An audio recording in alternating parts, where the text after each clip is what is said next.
सुगैगमनं समाहिमणजन्मं संपत्तिवौमज्य अथ पौराणिक स्वाध्याय प्रतिष्ठापन किया है पूर्वाचार्य क्रमेण सकल कर्मचार्थं बाहुजमनसमेतं श्री आचार्य भक्ति का सहयोग करो मैं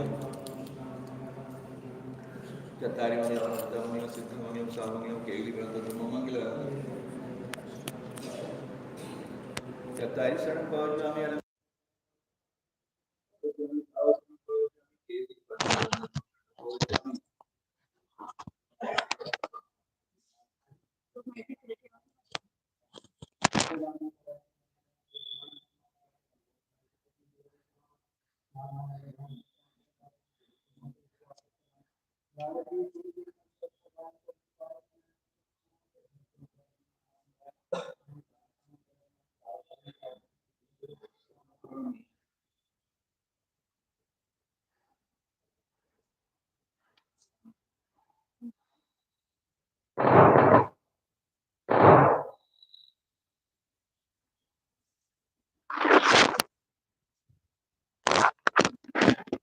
जीवनेला आलाय संजय जो मेरा संतोष का तो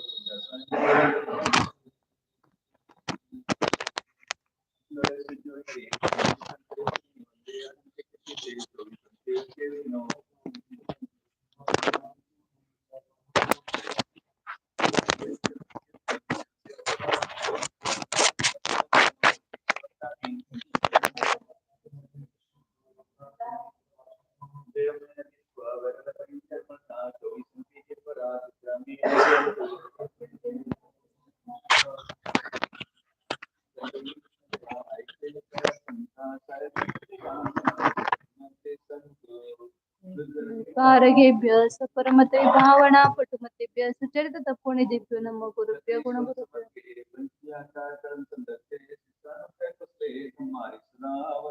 गुरुभक्ति संचमेन तरन्ते संसार सायरं गुरं चिन्नन्ति अटकं मुञ्चम्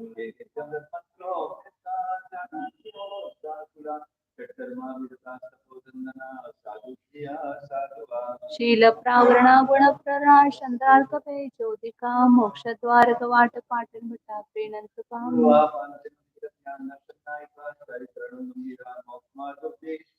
चमनते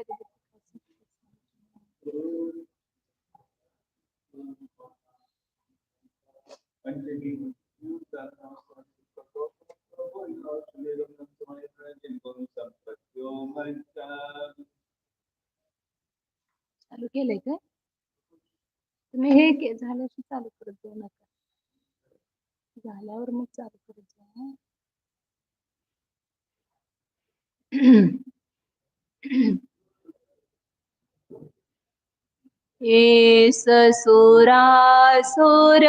एससुरासुरमनुसिन् दवन्दिदं दोदघायिकं ममलं पनमामि वड्ढमाणं तेतं धम्मसकत्तारम् से पुणतीर्थयरे ससवसिद्धे विशुद्धसभावे समनेयनाणदंसन चरित तव वीर्यायारे ते सौवे समगं पत्तेगमेव पत्तेगं वन्दामि यवटन्ते अर्हन्ते मानुषे खेते किच्चा अर्हन्ताणं सिद्धाणं तव नमो गणहराणम् अजावयवगाणं सौनं देव तेसिं विशुद्धदंसन नानपहाना समं समासेच वसंपयामि समं जतो निवाण संपत्ति नमस्कार जय बोलो कलिकाल सर्वज्ञ आचार्य कुंद कुंद देव की। जय बोलो अध्यात्म मूर्ति अमृत चंद्र आचार्य देव की। जय बोलो जयसेन आचार्य देव की। जय बोलो चारित्र चक्रवर्ती आचार्य शांति सागर जी महाराज की। जय बोलो परम पूज्य जय बोलो प्रातः स्मरणीय गुरुदेव समंत भद्रमुनि महाराज की। जय बोलो परम पूज्य आचार्य प्रवर सुंदर 108 सुंदर सागर जी महाराज की। जय बोलो परम पूज्य मम दीक्षा गुरु वात्सल सिंधु आचार्य सुय सागर जी महाराज की। जय बोलो अध्यात्म योगी परम पूज्य वीर सागर जी मुनि महाराज की। जय बोलो परम पूज्य मुनि द्वय की।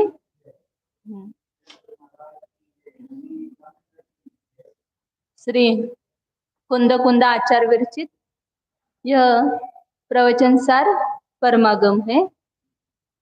इसमें अपन 84 नंबर गाथा आज देखेंगे।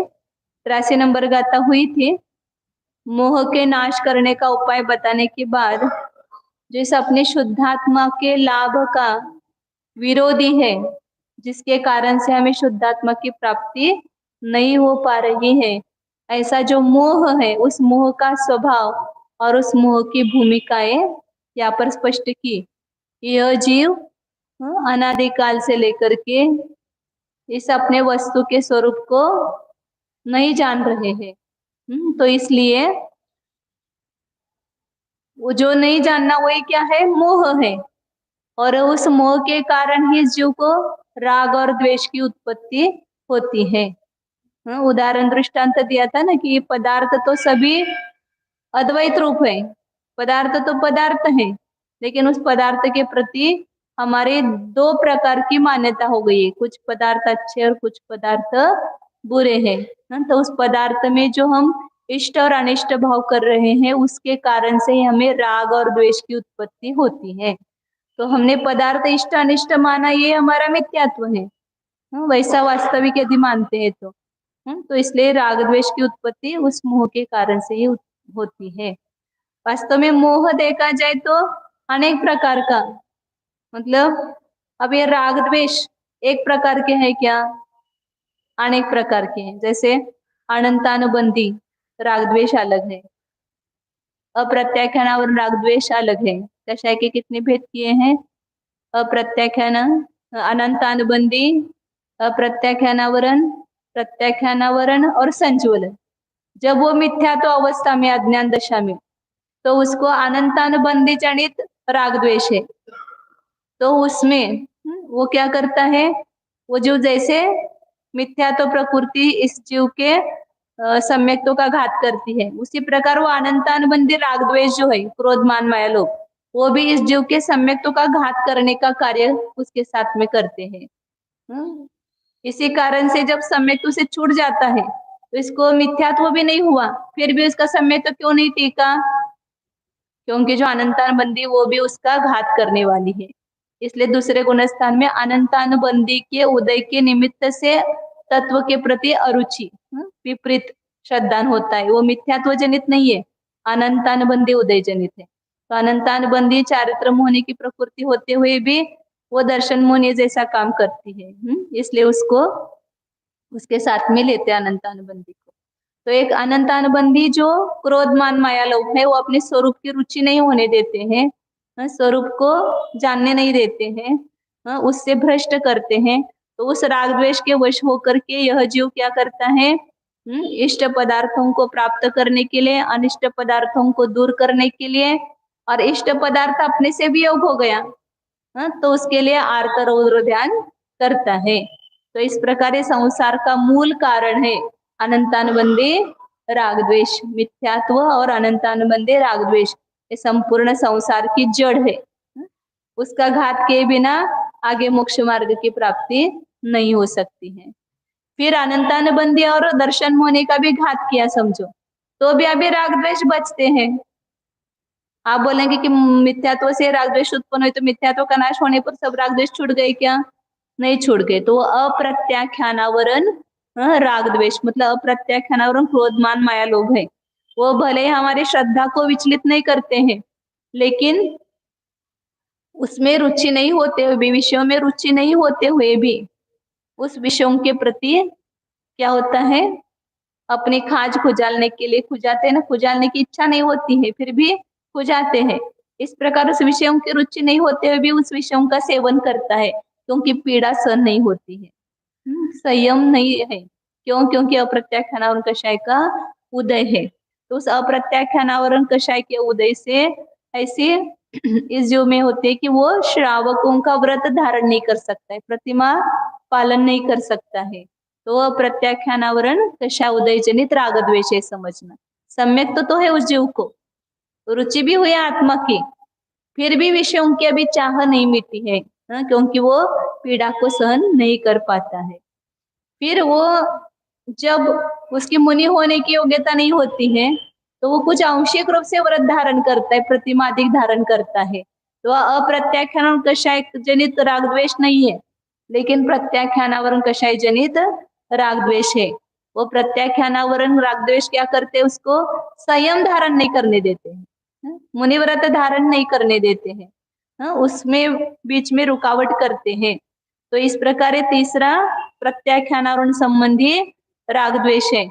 संसार से छूटने के लिए प्रयत्न तो कर रहा है लेकिन पूरा उसमें यश प्राप्त नहीं कर रहा है, आंशिक रूप से व्रतों को धारण करता है।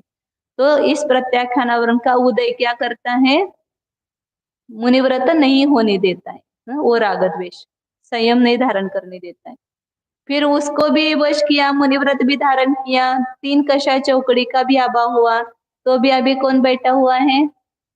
संज्वलन कषाय। मतलब इतना मोक्ष मार्ग में आप चलने लगे तो इन सब के साथ आपकी क्या बोलते हैं लड़ाई है, इन सब पर विजय प्राप्त करना पड़ेगा तभी आगे जा पाते हैं। संज्वलन कषाय पर भी मुनि होने के बाद भी आप देखते हैं ना, कभी कभी गुस्सा आता है कि नहीं मुनिराजों को भी, वो भी आहार की इच्छा करते हैं कि नहीं, ये सब कषाय का ही कार्य है ना। उपदेश देते ही भी कषाय का काम है। आपके प्रति राग हुए बिना हम उपदेश कैसे दे सकते हैं? इच्छा पूर्वक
तो क्या बता रहे थे कि संज्वलन कषाय जो है वो क्या करती है? वितराग चारित्र प्रकट नहीं होने देती, उसमें वो बाधक बनते। उसका तीव्र कषाय तो प्रमाद भी उत्पन्न करता है, और मंद कषाय उदय रहता है तो वो यथा क्या चारित्र नहीं होने देता है।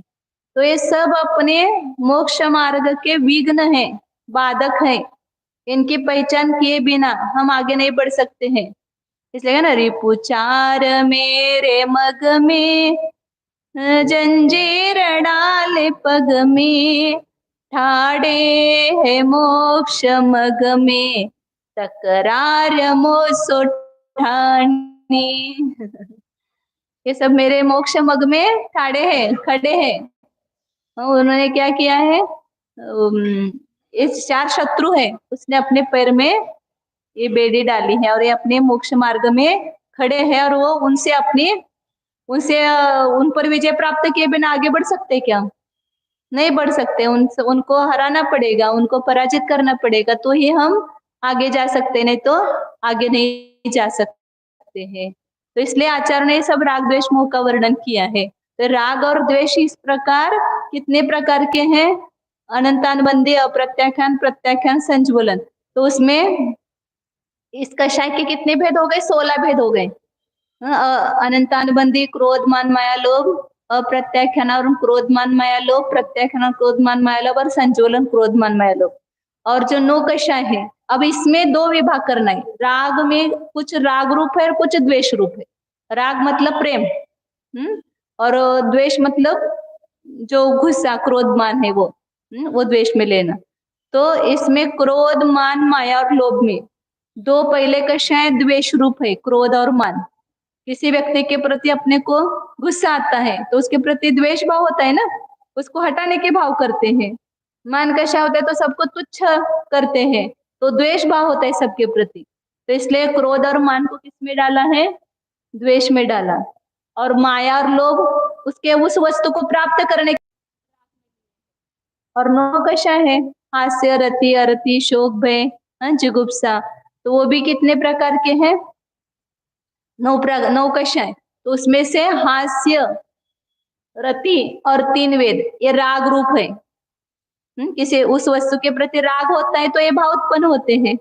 और शोक कब होता है? कोई वस्तु अपने से वियुक्त हो जाती है तो द्वेष भाव होता है, वो वस्तु को प्राप्त करने के भाव होते हैं। तो इसलिए शोक, अरति, भय और जुगुप्सा ये द्वेष रूप है। नौ कषाय द्वेष रूप है और 5 नौ कषाय राग रूप है। तो कितने हो गए कुल? 13 हो गए। ये राग कितने हो गए? 7 हो गए। 2 कषाय और 5 नौ कषाय 7 हो गए। और द्वेष कितने हो गए? 6 हो गए। तो कुल 13 हो गए। और ये 13 के 4 प्रकार के भेद करेंगे। किसके? अनंतानुबंधी, क्रोध, मान, माया, लोभ है ना। तो उसमें अनंतानुबंधी रूप ये 13 कषाय, मतलब 6 द्वेष और 7 राग, 13 हो गए। 13 अनंतानुबंधी रूप, अप्रत्याख्यानावरण रूप और प्रत्याख्यानावरण रूप और संज्वलन रूप। क्योंकि हास्य जब अनंतानुबंधी के साथ रहेगा तो अनंतानुबंधी जैसा काम करेगा। अप्रत्याख्यानावरण के साथ रहेंगे नौ कषाय तो अप्रत्याख्यान जैसे काम करेंगे। प्रत्याख्यान के साथ रहेंगे तो प्रत्याख्यान जैसे करेंगे, और संज्वलन के साथ रहेंगे तो उसके जैसे काम करेंगे। तो इसलिए इस 13 के 52 भेद हो, मतलब कषाय के राग द्वेष के 52 भेद हो गए। समझ में? 52 ये 13 हो गए ना, मतलब 4 कषाय और 9 कषाय कितने हो गए? 13 हो गए। सबके अनंतानुबंधी, अप्रत्याख्यान और प्रत्याख्यान और संचलन करो। तो 13 गुना 4 52 हो गए। या ऐसा करो, 9 कषाय है वो भी 4 प्रकार के और 4 कषाय है वो भी 4 प्रकार के। तो 9 चौक 36 और 4 चौक 16 कितने हो गए? ये 52 हो गए ना। मतलब ऐसे कषाय के असंख्यात लोग प्रमाण भेद किया आचार्यों ने। अपन ऐसे भेद करेंगे तो वो 52 प्रकार के हो गए राग द्वेष मिला करके। तो ये मतलब क्यों जानना है इनको? तो अभी अगले गाथा में वही आचार्य प्रेरणा कर रहे हैं। इन सब राग द्वेष को जानना क्यों आवश्यक है? उनको हमें बाधक बन रहे हैं मोक्ष मार्ग में, इसलिए उनको जान करके हमें उनका नाश करना है। इसका पढ़ते 84 नंबर का आता कि उत्तानी का पढ़ते हैं।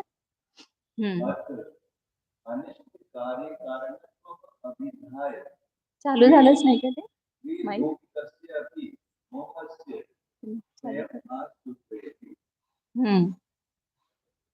अथ अनिष्ट कार्य कारणत्वम अभिधाय।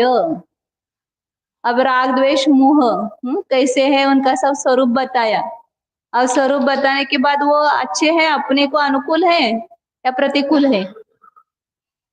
स्वभाव तो जाना ना उनका मोह का कि क्या काम करते हैं। तत्व की रुचि नहीं होने देते हैं, द्वेष पैदा करते हैं, राग पैदा करते हैं।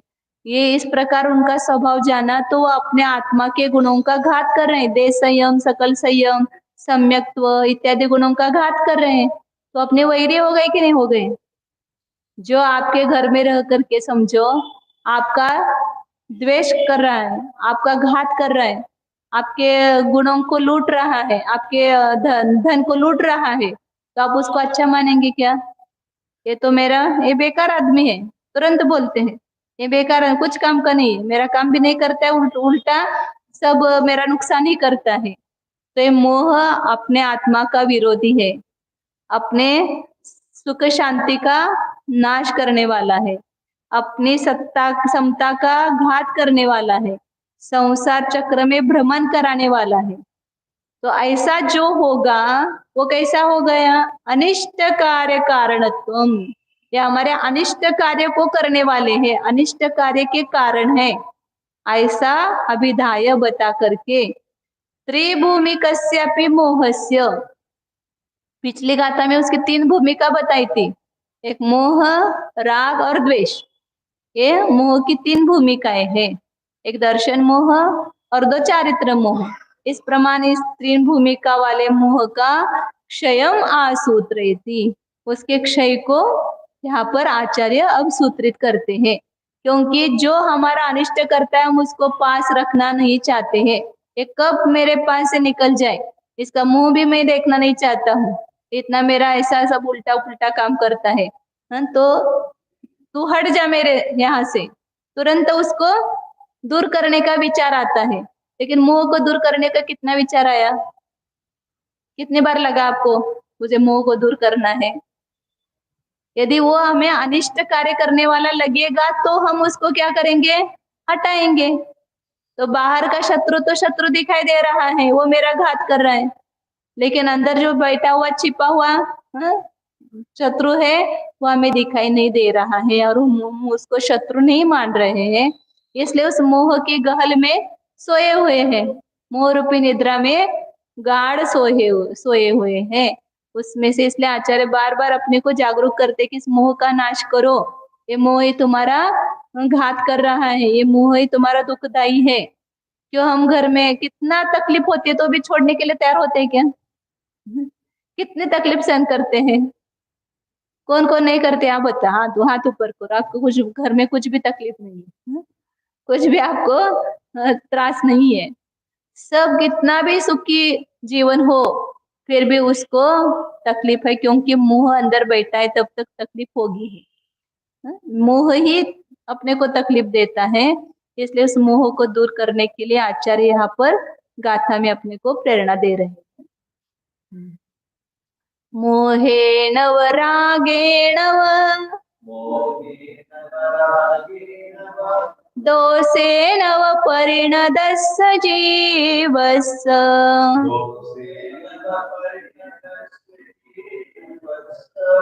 जायते विविहो बंधो तम्हाते शंख वैदौवा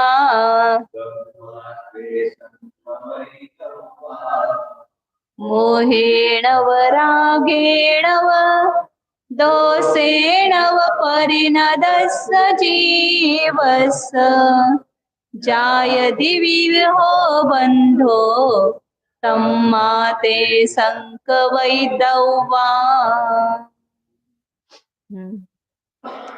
मोहेन व रागेण व दोषेण व, मोह से, राग से और द्वेष से, ये 3 ही अपने अंदर चल रहे ना। दिन भर क्या करते हैं मोह राग द्वेष के बिना? 3 परिणति इस जीव की निरंतर चल रही है। ये वस्तु मेरी है, ये वस्तु अच्छी है और ये वस्तु बुरी है। ये 3 हो गए, मोह राग और द्वेष। किसी पर वस्तु को अपने मानना ये मोह है, और उसके प्रति अच्छा बुरापन मान करके, इष्ट अनिष्ट मान करके उसको ग्रहण और त्याग के भाव होते हैं, तो ये राग द्वेष है। तो इस प्रकार मोह राग और द्वेष के द्वारा परिणदस्य जीवस्य, परिणत जीव के, जीव परिणत है, मैं नहीं परिणत, क्योंकि मैं जीव नहीं हूँ। क्योंकि जीव रूप से अपने को देखते ही नहीं है। जीव की कोई बात आती है तो मेरी बात आई ऐसा लगता है क्या? मेरी बात ही नहीं लगती, जीव की बात चल रही है। जीव ऐसे अज्ञान से परिणत है, मैं अज्ञान से परिणत नहीं हूँ। अज्ञानी ऐसा करता है, मैं थोड़ी करता हूँ, ज्ञानी ऐसा है। तो आचार्य कह रहे कि ये सब अपनी बात चल रही है कि हम मोह राग द्वेष से परिणत होकर के क्या कर रहे हैं? विविहो बंधो जायति, अनेक प्रकार का बंध उत्पन्न होता है। किस कारण से? मोह राग और द्वेष रूप से परिणत होने के कारण से। जो अपराध करता है उसको बंद जेल मिलती है। जेल में कौन होता है? जो जेल में होता है वो अपराधी है ना। क्यों जेल में गया? बिना अपराध किए। अपराध किया इसलिए जेल में गया, तो उसको बंधन किस कारण से?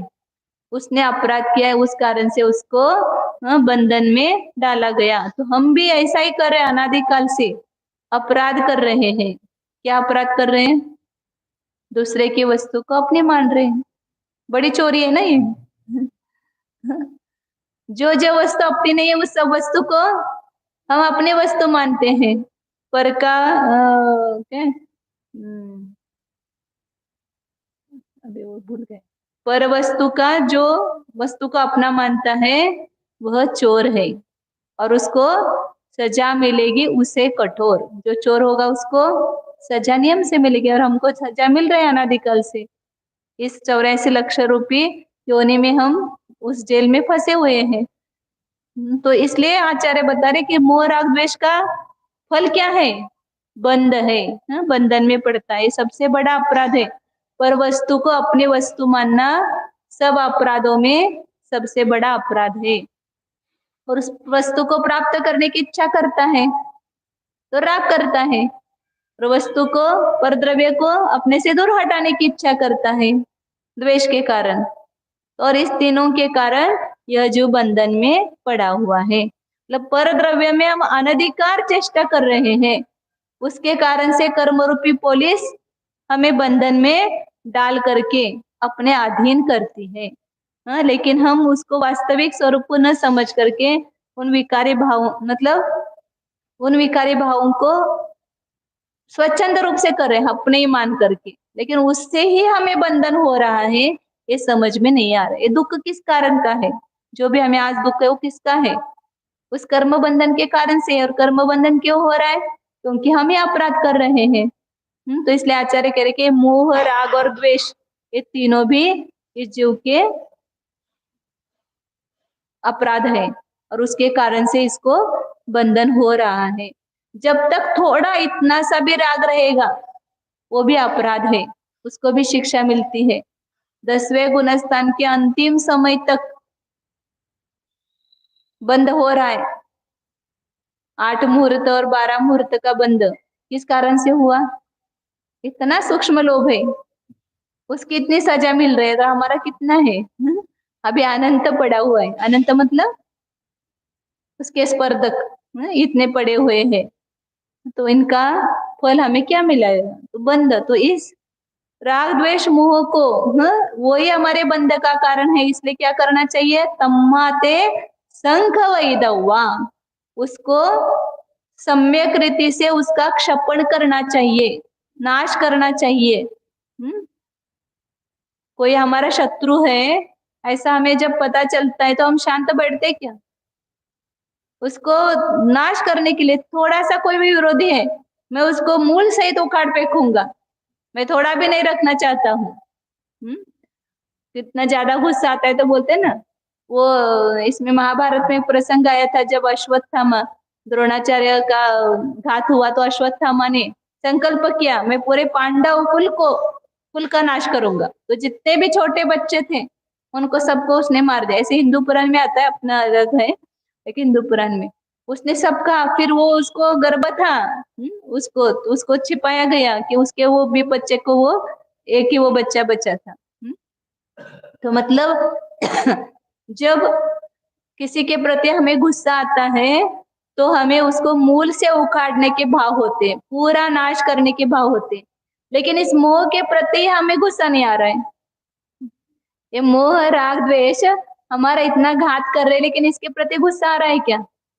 नहीं, इसलिए उसका नाश करने का संकल्प ही नहीं है हमारा। जब हमें ये भाषित होगा कि मैं जो मोह राग द्वेष कर रहा हूँ इसी के कारण मुझे बंधन हो रहा है और उस बंधन के कारण ही मैं दुखी हूँ, ऐसा भाषित होगा तो उसका नाश करने का यह जीव उपाय करेगा। तो इसलिए आचार्य बता रहे कि इससे अनेक प्रकार का बंध हो रहा है, इसलिए इनको अच्छी तरह से नष्ट करना चाहिए। अच्छी तरह से मतलब उसका अंदर जड़ न रख करके मूल सहित उसको उखाड़ना चाहिए। इसका टीका में खुलासा करते हैं, इसको ही पढ़ते हैं। एवं अस्य तत्व अप्रतिपत्ति तस्य मोहेन वा रागेन वा द्वेषेन वा परिणतस्य तृणपटल औषण्य गर्भ संगतस्य करेण पुत्री गात्र आसक्तस्य प्रतिद्वे प्रतिद्वे प्रविधावितस्य च सिन्धुः अस्य एव सिंधुरस्य सिन्धुरस्य एव ये भवति नाम नानाविध बंधन के लिए अच्छा दृष्टांत देकर के आचार्य ने समझाया है कि एवं इस प्रकार अस्य मतलब इस जीव के तत्व अप्रतिपत्ति निमीलितस्य तत्व की प्राप्ति न होना, तत्वोपलब्धि का अभाव और तत्व को यथार्थ न जानना। तत्व मतलब क्या है? वस्तु का स्वरूप, आत्मा का स्वरूप, परद्रव्य का स्वरूप, 7 तत्वों का स्वरूप, 6 द्रव्यों का स्वरूप यथार्थ न जानना, इसको ही कहते हैं तत्व अप्रतिपत्ति, मतलब तत्वार्थ अश्रद्धान। उसके कारण से क्या हो गया? यह जीव निमीलितस्य, इसकी आंखें बंद हो गई है, दिखाई नहीं दे रहा है ना। हम आंखें खोले हुए कि बंद है हमारी आंखें? सबको लगता है कि नहीं, हम आंखें खोल के देख रहे हैं, स्पष्ट दिखाई दे रहा है ना हमें? स्पष्ट बिल्कुल भी नहीं दिखाई दे रहा है, हम अंधे हो गए हैं। इसलिए कहते हैं ना कि अंधा मतलब वहां पर समीचीन दृष्टि प्राप्त जिसको हो गई उसके ही वास्तव में वो आंखों से देख रहा है, मतलब अपने ज्ञान के माध्यम से देख रहा है। और जिसको वस्तु यथार्थ नहीं दिखाई दे, ऊपर का चाम दिखाई दे रहा है, ये गोरा, ये काला, ये ऐसा, ये वैसा, तो हम कहाँ जान रहे हैं? तत्व दृष्टि नहीं है वह। अष्टवक्र की कथा आते है ना, गया भोज राजा के इसमें, और सब हंसने लगे सब पंडित। तो उसने बोला कि सब कौन है? उन्होंने उनका सबका परिचय दिया, ये अमुक विद्वान है, अमुक विद्वान है, ये अमुक विद्वान है। तो अष्टावक्र ने लास्ट में कहा ये सब कौन है? चमार है, चमार। सबको अपमान हो गया, इसको हमें ये चमार कह रहा है। तो बोले कि जो मेरी इस ऊपर की चमड़ी को देख रहा है और हंस रहे हैं वो चमार नहीं तो कौन है? जिसको चमड़ी की, चमार की दृष्टि किसके ऊपर हो रहती है? चमड़ी के ऊपर रहती है ना। जैसे आप रास्ते पर कोई बैठा है चमार, चप्पल दुरुस्त करने वाला, उसके दृष्टि किस पर जाती है? सबके चप्पल के ऊपर, किसकी फटी हुई हो तो मुझे काम मिल जाएगा, उसकी तरफ उसकी दृष्टि रहती है। तो जो इस ऊपर की चमड़ी को देख करके परीक्षा कर रहा है वो चमार ही है। तो तत्व दृष्टि प्राप्त होनी चाहिए, वास्तव में अंदर की वस्तु भाषित होनी चाहिए। आप सब एक ज्ञान के पुतले दिखने चाहिए, तो हमने वास्तव में आप सबको जाना। ज्ञान की मूर्ति ऐसे दिखाई देंगे सब लोग, तो किसके प्रति राग होगा और किसके प्रति द्वेष होगा? किसके प्रति मोह होगा? किसी के प्रति नहीं। तो तत्व अप्रतिपत्ति निमीलितस्य, तत्व की प्राप्ति नहीं हुई है, इसलिए हमारे आंखें बंद है, निमीलित है। ऐसे जीव को क्या होता है? मोहेन वा रागेन वा द्वेषेन वा परिणतस्य, एक तो मोह रूप परिणत होता है, नहीं तो राग और द्वेष रूप से परिणत होता है। ये 3 मोह की भूमिका बताई थी पहले। तो इन मोह राग द्वेष रूप से परिणत जीव के क्या होता है? नानाविध बंध भवति, अनेक प्रकार का बंध उसको होता है। तो अनेक प्रकार का बंध होता है, उसके लिए ये 3 मोह और राग और द्वेष के लिए 3 दृष्टांत दिया आचार्य ने, बहुत अच्छे दृष्टांत है। पहला दृष्टांत दिया मतलब जैसे हाथी को पकड़ा जाता है, हाथी बंधन में पड़ता है, किस कारण से हाथी बंधन में पड़ गया? उसको हाथी के बंधन में पड़ने के 3 कारण बताए। तो पहला प्रयोग किया जाता है हाथी को पकड़ने के लिए कि उसको एक गड्ढा खोदा जाता है, बड़ा गड्ढा। तो हाथी कितना बड़ा रहता है, तो गड्ढा भी उतना बड़ा चाहिए ना। बड़ा गड्ढा खोदा जाता है और उसको तृण से भरा जाता है, घास से भरा जाता है। तो घास डालेंगे तो वो अंदर, यदि वो हाथी गिरेगा तो अंदर जब दब जाएगा ना घास, ऊपर से तो भरा हुआ दिख रहा है गड्ढा, और उसमें गिरने के बाद वो अंदर चला जाएगा, उसको बंधन में पड़ जाएगा।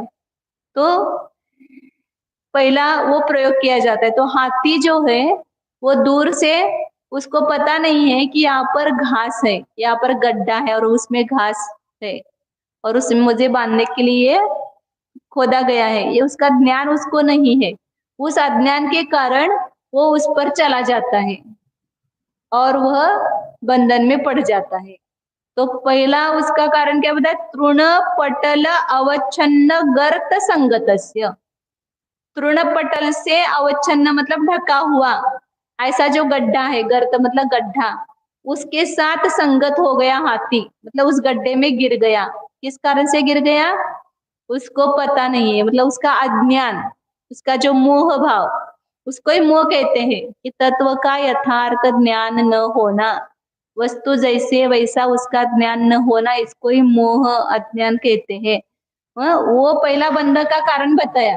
तो उसके लिए हाथी का दृष्टांत है। जिस प्रकार हाथी को उस गड्ढे का ज्ञान न होने से वह अज्ञान के कारण उस गड्ढे में गिर जाता है, मतलब मोह के कारण गिर जाता है, ये उसके बंधन का पहला कारण।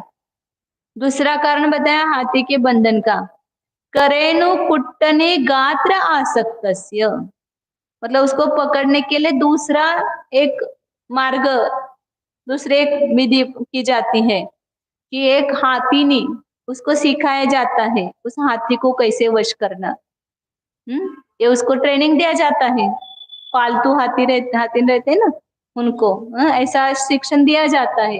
हाथी जब आएगा तो कैसे उसके ये करना, वो सब सिखाने वाले शिक्षक रहते हैं। तो ऐसे हाथीनी को आगे खड़ा किया जाता है।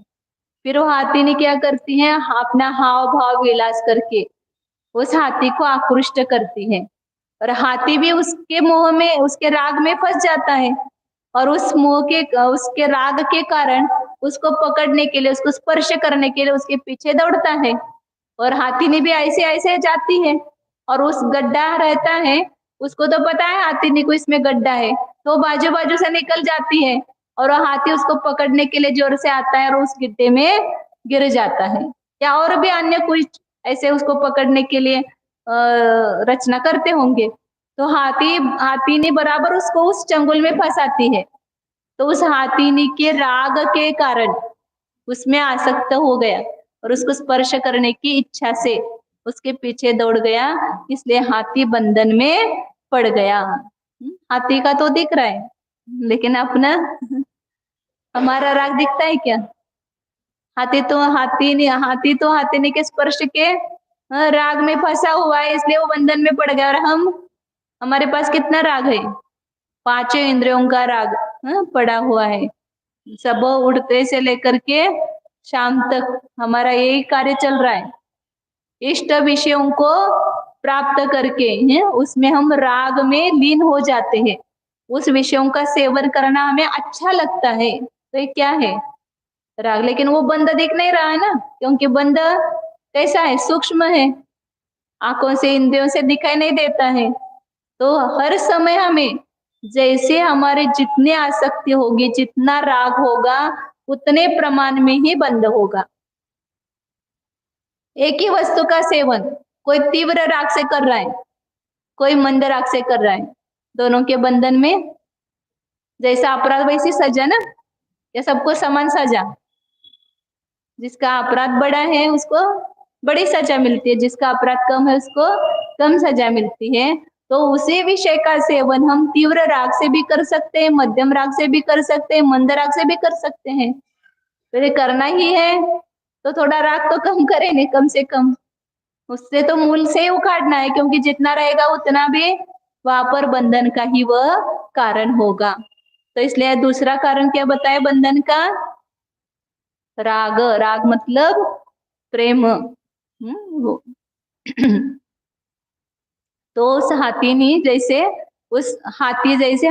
को स्पर्श करने के राग में फंस करके बंधन में पड़ जाता है।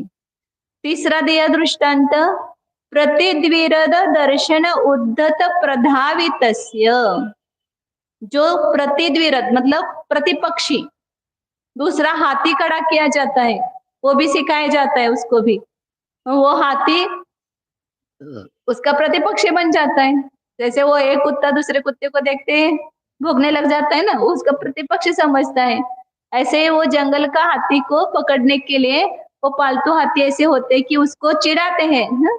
तो उसको पकड़ने के लिए उसका पीछा करने के लिए द्वेष से उसके पीछे भागता है उस हाथी को मारने के लिए, पकड़ने के लिए। तो वो हाथी भी ऐसा सिखाया जाता है, वो भी ऐसा निकल जाता है, वो गड्ढे से बाजू से निकल जाता है और वो तो छूट जाता है, लेकिन वो हाथी उसको पकड़ने के लिए दौड़ता है। इसलिए शब्द क्या रखा है, प्रविधावितस्य, दूसरे प्रति द्विरथ मतलब हाथी होता है। हाथी के लिए आचरण कितने शब्दों का प्रयोग किया, करेणु, प्रति, द्विरथ। तो प्रतिद्विरथ मतलब प्रतिपक्ष रूप जो हाथी है उसको, उसके दर्शन से जो उद्धत हो गया है, उसको अंदर में द्वेष भाव पैदा हो गया है, ऐसा प्रधावित उसके पीछे दौड़ने वाले उस हाथी को सिंधुर, तीसरा शब्द है सिंधुरस्य मतलब हाथी, उस हाथी को क्या होता है, बंधन में पड़ता है, उस गड्ढे में गिरता है और वो बंधन में पड़ता है। ये हाथी की कथा, हमारे भी यही कथा है। हम भी द्वेष के कारण दिन भर में जो जो हमें अनिष्ट लग रहा है उसके प्रति तुरंत द्वेष भाव पैदा हो जाता है। उस द्वेष के कारण हमें बंधन हो रहा है। तत्व न समझने का कारण बंधन है, वो हमें बंधन का कारण दिखता ही नहीं है। हाँ, अज्ञान जो है वो सबसे बड़ा अपराध है, वो हमें भाषित नहीं हो। नहीं शास्त्र सुना तो क्या बिगड़ता है हमारा, सब चल रहा है ना। धीरे गए तो भी चलता है। 8 बजे शास्त्र चालू होता है, 8:30 बजे जाओ, 8:45 बजे जाओ। क्योंकि अपने या तो कोई बोलने वाला नहीं है। स्कूल में तो बच्चे को कितना तैयार करेंगे, जल्दी उठ करके 5 बजे ड्रेस बेस सब करके बराबर टाइम से पहुंचना चाहिए। 5 मिनट भी देर होगी तो वहां पर फीस भरनी पड़ती है, और सजा मिलती है। या कोई सजा करने वाला है नहीं है, तो शांति से जाओ, धीरे धीरे वक्ता बोलने लगेंगे अपने आप।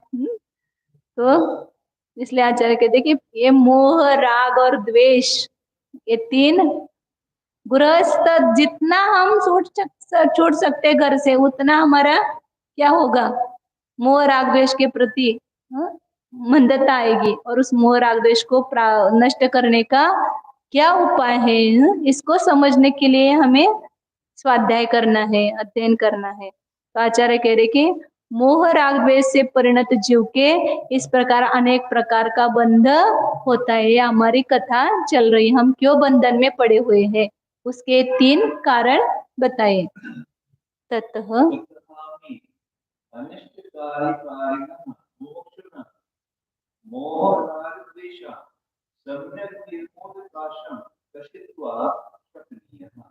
ततः हमें अनिष्ट कार्यकारिण, देखो कैसे ये मोह राग द्वेष उसका विशेषण दिया है। अनिष्ट कार्य करने वाले लगते हैं क्या हमें, दूसरा कोई अपने को कुछ निंदा करता है, गाली देता है तो वो अनिष्ट कर रहा है ऐसा लगता है, लेकिन उस निंदा को सुन करके हम उसके प्रति द्वेष भाव कर रहे हैं, वो हमारा अनिष्ट कर रहा है ये नहीं भाषित होता है। निंदा तो अनिष्ट लग रही है, उसके प्रति द्वेष भाव हो रहा है, तो तुम्हें ज्यादा घात करने वाला कौन है, वो निंदा करने वाला घात करने वाला है कि उस निंदा को सुन करके हमें जो द्वेष भाव पैदा हुआ वो हमारा घात करने वाला है। हमने दूसरों पर क्रोध किया, वो क्रोध हमारा घात कर रहा है कि दूसरा व्यक्ति हमारा घात कर रहा है। जैसे एक साधु थे, जंगल में बैठे थे और उनके पास एक शिष्य भी बैठा था।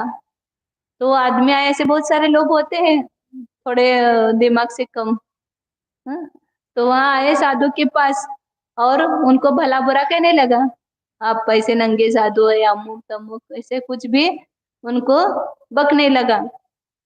साधु शांत भाव से सुन रहे थे, उसको और सहन नहीं हुआ, जाते समय उनके ऊपर थूक गया और चला गया वहां से।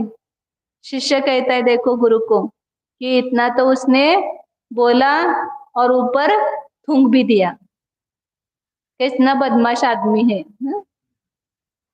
तो गुरु उसको शिष्य को बोले कि वो तो सामने अपने प्रतिक्रिया व्यक्त करके चला गया, तुम तो उसकी पीठ पीछे वही काम कर रहे हो, उन्होंने तो सामने किया और तुम उसके पीछे ये काम कर रहे हो, तो उसके में उसमें और तुम्हारे में क्या अंतर हो गया? उसकी तुम निंदा कर रहे हो, वो मेरी निंदा करके गए, तुम उसकी निंदा कर रहे हो, तो तुम भी उसके समान हो गए। फिर दूसरे दिन वो आदमी आया, पुनः उसने क्षमा मांगी, उसको थोड़ा पश्चाताप हो गया। ऐसा होता है ना, व्यक्ति को क्रोध के वश में आकर के बोलता है, बाद में पश्चाताप होता है, तो जा करके उसको पश्चाताप हो गया। फिर दूसरे दिन आकर के साधु से क्षमा मांगने लगा कि मैंने कल बहुत गलत बोला आपको, मेरा गलत कार्य था, ऐसा मुझे क्षमा करो। साधु ने कहा कल का कृत्य भी तुम्हारा था और आज का कृत्य भी तुम्हारा है, मेरा तो कोई भी कृत्य नहीं है। कल मेरा कृत्य कुछ नहीं था और आज कुछ नहीं है, जो कुछ हुआ है वो तुम में ही हुआ है, मेरा क्या है? मेरे तो कुछ भी लाभ भी नहीं है और मेरा कुछ भी हानि भी नहीं है। आपने वो निंदा की तो मेरे कोई हानि नहीं हुई, और आपने क्षमा मांगी तो मुझे कुछ लाभ नहीं हुआ, जो कुछ हुआ वह तुम्हें ही मिला है। जैसे कोई आदमी है, मतलब दूसरों के कृत्य से हम अपने को कितना उसके साथ जोड़ देते हैं। वो अच्छा कहे तो मैं अच्छा, वो बुरा कहे तो बुरा। समझो कई आदमी हैं, वो कपड़े निकाल करके टांग देते हैं ना, जैसे वो आदमी आते हैं खूंटी से टांगते हैं, कई खिड़की मिले तो उससे टांगते हैं। उनको तो क्या टांगना है? कपड़ा टांगना है।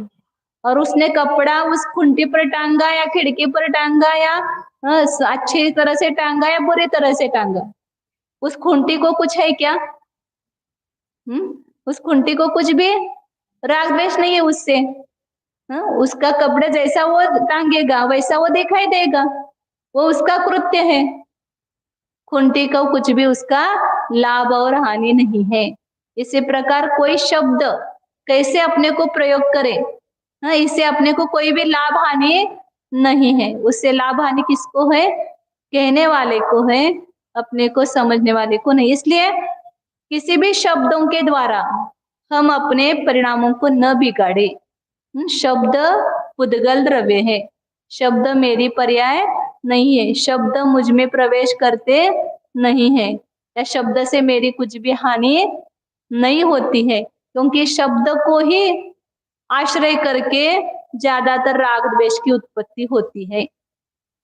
कोई भला कह रहा है तो राग होता है, कोई बुरा कहता है तो द्वेष भाव उत्पन्न होता है। तो इसलिए आचार्य कहते हैं कि अनिष्ट कार्यकारिण, उन्होंने बुरा बोला या अच्छा बोला वो हमारा अनिष्ट करने वाला नहीं है, लेकिन उससे जो हमें राग द्वेष पैदा हुआ उससे हमारा अनिष्ट होता है। इसलिए अनिष्ट कार्य करने वाले जो मोह राग द्वेष है उसको क्या करना चाहिए? मुमुक्षुणा। शब्द कितना अच्छा रखते हैं आचार्य, मुमुक्षुणा। कौन इसको नाश करेगा? जिसको बंधन से छूटना है, अंदर झटपटा चल रही है, मुझे इस बंधन में रहना नहीं, मुझे इस शरीर का बंधन नहीं चाहिए, इस कर्म का बंधन नहीं चाहिए, ऐसा जो अंदर से छूटने के लिए इच्छा करता है, मुमुक्षु है, वो मुमुक्षु जीव के द्वारा इस मोह राग द्वेष को सम्यक निर्मूल काशम कशित्वा। कैसा नाश करना? ऊपर ऊपर से नहीं, हम खाली क्या करते हैं, ऊपर से मरम्मत करते हैं, अंदर घाव वैसा ही बहे और अंदर से खाली उसको मलहम लगा दिया तो ठीक होगा क्या? घाव नहीं, उसको अंदर से सब चिरना पड़ेगा, उसके अंदर की प्यू सब निकालना पड़ेगा, तभी वो घाव हमारा ठीक हो सकता है। अनादिकाल से यही हो रहा है, हम ऊपर ऊपर से इलाज कर रहे, उपाय कर रहे, लेकिन अंदर का जो मोह राग द्वेष है वो मोह राग द्वेष रूपी घाव अंदर वैसा ही बैठा हुआ है। तो इसलिए कैसा नाश करना है उसको? सम्यक रीति से, अच्छी तरह से, सम्यक रीति से निर्मूल काशम, मतलब उसके मूल सहित कशित्वा, उसको नाश करके क्षपणीया, उसका क्षय करना चाहिए। मतलब हम जो भी कर रहे हैं मोह राग द्वेष का नाश करने के लिए कर रहे हैं। तो कितने मोह राग द्वेष अभी आप आने के पहले सब बताया था, अनंतानुबंधी, अप्रत्याख्यान और प्रत्याख्यानावरण, उसमें सबसे पहले अनंतानुबंधी जनित मोह राग द्वेष को नाश करने का पुरुषार्थ संभव पुरुषार्थ है अभी इस काल में, वर्तमान काल में इस क्षेत्र में हम ये पुरुषार्थ कर सकते हैं। तो कितना हमारा अनंतानुबंधी मोह कषाय का अभाव हुआ कि नहीं हुआ, उसका तो हमें नाश करना ही है। और जैसे जैसे हुए ऐसे अप्रत्याख्यान और उन प्रत्याख्यान उन कषायों पर भी विजय प्राप्त करने का हम पुरुषार्थ कर सकते हैं इस भाव में। तो उतना तो कम से कम मोह राग द्वेष का अभाव करने का पुरुषार्थ हमें करना चाहिए। मतलब पहले उसको अनिष्ट देखे तो फिर उसका नाश करने का हम उपाय नियम से करेंगे। ओ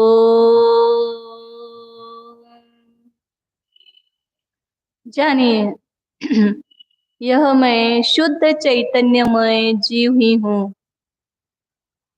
ज्ञान दर्शन स्वरूप हूँ, चैतन्य स्वरूप हूँ। देखो अपने को, ज्ञान ऐसी वस्तु है, ऐसा साधन है, कहीं पर भी वस्तु छिपी हुई हो उसको जान सकता है।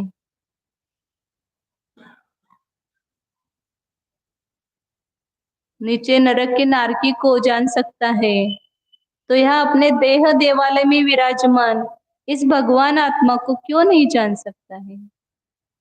ज्ञान में सामर्थ्य है, उस ज्ञान का प्रयोग करो और देखो भीतर यह चैतन्यमय वस्तु है। इस शरीर के आड़ में वह दिखाई नहीं दे रही है। यह जो कर्म जनित द्रव्य पर्याय है उसके आड़ में यह चैतन्य छिप गया है, उसको बाहर निकालो, इस आवरण को हटाओ तो अंदर पड़ी हुई ये चैतन्य से प्रकाशमान वस्तु सहज दिखेगी। देखो उसको, ज्ञान को जहां हम ले जा सकते हैं वहां ले जाते हैं। तो या भीतर ले जाओ ना ज्ञान को, जहां ये चैतन्य वस्तु है वहां यह ज्ञान रूपी साधन भी है। उस साधन के द्वारा अपने साध्य की सिद्धि करो, जानो उसे। स्वसंवेदन प्रत्यक्ष ज्ञान के द्वारा निज ध्रुव शुद्ध चिदानंद स्वरूप आत्मा को देखो।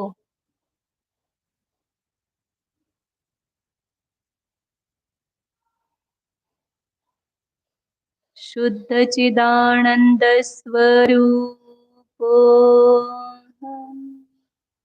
ज्ञानानंद स्वरूपो एकत्व विभक्त स्वरूपो शुद्धो एको ध्रुव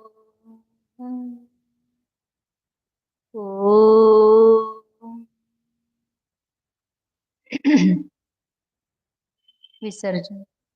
नमो अरिहंतान, नमो सिद्धाणं, नमो